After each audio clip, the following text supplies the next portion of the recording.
비트코인은 많은 매수 포지션자들을 청산시키고 67,000달러 부근까지 반등에 성공하였습니다.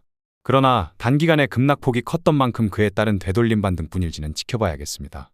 어제도 말씀드렸지만 반등의 한계선은 68,500에서 69,500달러 정도로 보고 있으며 아마 그 아랫선 67,000에서 67,500달러 부근선에서 조정이 한 차례 다시 진행되지 않을까 고려하고 있습니다. 그럴 경우 일본 관점에서는 현재의 반등은 단순히 되돌림 반등에 속할 뿐이겠지요. 현재 지정학적 리스크가 어느 정도 해소되었다고 하나 조금 더 지켜보시는 게 좋겠으며 단순히 비트코인 차트만 보실 게 아니라 골드 움직임이라든지 달러 인덱스 및 환율 움직임에 대해서도 필히 모니터링해 주시는 게 좋겠습니다. 그럼 오늘 브리핑 시작하도록 하겠습니다. 먼저 살펴볼 것은 CME 선물 시장입니다.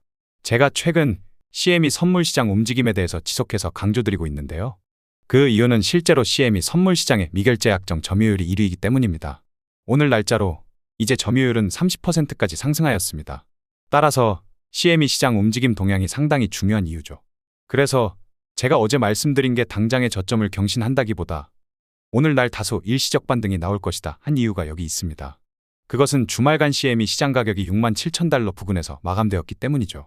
따라서 어제 64,000달러 부근에서 신규 저점 경신보다는 67,000달러 부근까지 일시적 반등 가능성에 대해서 안내를 드린 것입니다.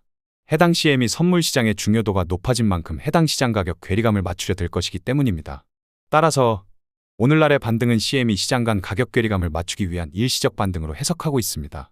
바로 이어서 CME 시장의 동향을 살펴보자면 최근 CME 비트코인 선물 숏 포지션이 증가세를 보이고 있습니다.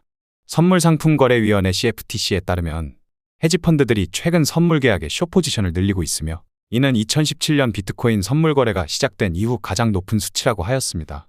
2017년 비트코인 선물 거래가 시작된 이후 가장 높은 수치의 숏 포지션을 보여주고 있다고 하는데 과연 이들은 무엇을 위해 숏 포지션을 매집하고 있는 것일지 지켜봐야겠습니다. 다음 주제는 미결제 약정의 흐름입니다. 미결제 약정은 70K 부근에서 지속적으로 빠지고 있습니다. 70K 부근에서 박스권 및 가격 행보를 하면서 미결제 약정이 서서히 빠지고 있는 모습이죠. 이는 세력 혹은 고래들이 수익 실현을 하고 있는 구간으로 판단합니다. 세력 혹은 고래들은 가진 물량이 워낙 많기에 단번에 물량을 털어내지 못합니다.